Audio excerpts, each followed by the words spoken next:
The following portion of Daytime Tri-Cities is sponsored by Evans & Evans Real Estate. Welcome to this week's edition of Real Estate Today, brought to you by Evans & Evans Real Estate. Talking today about really getting your house ready to hit the market. We're here with Realtor Scott Smith from Evans & Evans Real Estate. And Scott, thanks for meeting us out here today. My pleasure as always. Well, certainly the home that we're showing today, beautiful home, but you've done a lot to kind of get it ready to hit the market, and that's kind of what we're talking about. Right. Now, I wish we were a little bit further along, but we're getting close. This house originally started out, we had mechanical problems, plumbing problems, all sorts of stuff. It was owned by an elderly lady who really didn't have a chance to fix anything up, so we've been through and got all the mechanicals right. Now we're going through and putting the paint on it and trimming and putting new cabinet handles and stuff like that, getting it ready for the market, basically, so people can see the difference.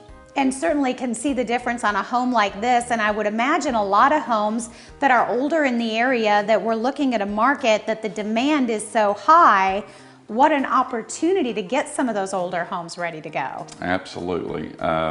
In my opinion, I think there's going to be a $50,000 difference in where we started with this house and what it sells for and when we finish it, and we're not going to invest nearly anywhere close to that amount of money, and that's getting the mechanicals ready also. So you said a lot of it is just kind of putting on a different face to the house. Absolutely. Paint is your #1 payback. If you can paint your house, doesn't matter if it's the same color. Of course, you want to go with colors that the next buyer wants, not what you want, because if you're my age, you know, and they're not going to buy that house, someone young's going to buy it, you need to go with a younger color. You need to go with whoever is looking to buy that house, and hopefully your realtor can help you a little bit with that color design and everything and what they're looking for.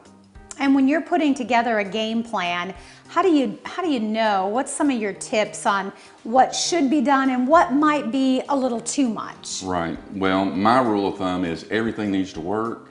Everything needs to be repaired, period. Because as soon as they see one thing damaged, they just start looking for everything. And then it gets worse and worse, and you'll lose a buyer before you get them on the hook. Then after that, I like to go with paint because it's, like I say, the biggest bang for your buck. I think for every dollar you spend on paint, you get $3, $4, $5, $6 back. I mean, it's that important for paint. It just freshens it up and makes it look good. And then you can go into the other things, but it gets expensive when you start changing kitchens and countertops and all that.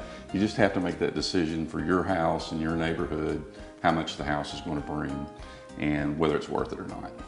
And speaking of that, with the type market that we're seeing, is there a real push to get some of these older homes that maybe people were like, I'm not going to mess with that, to say, you know what, it's got potential?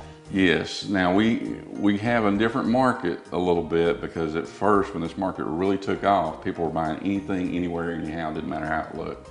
But here lately, it's still just as hot if you have a house that looks good and ready to move in. If not, people are being a little more cautious and saying, hey, there's too much work. So that's what I see the difference in the market, is people are being a little bit more selective, but people still aren't getting the great deals like contractors come in and have enough money to be able to remodel it and really get it up. So that's how the market works. It's just supply and demand. Supply and demand, the name of the game. All right, well, we're gonna come back a little later on in the show. Cannot wait to show you this home and the work that has been done. If you have questions and you would like to get a hold of Scott Smith, you can do that at this number that's right here on your screen. You can also check out the website at evansandevanstn.com. The preceding portion of Daytime Tri-Cities was sponsored by Evans & Evans Real Estate.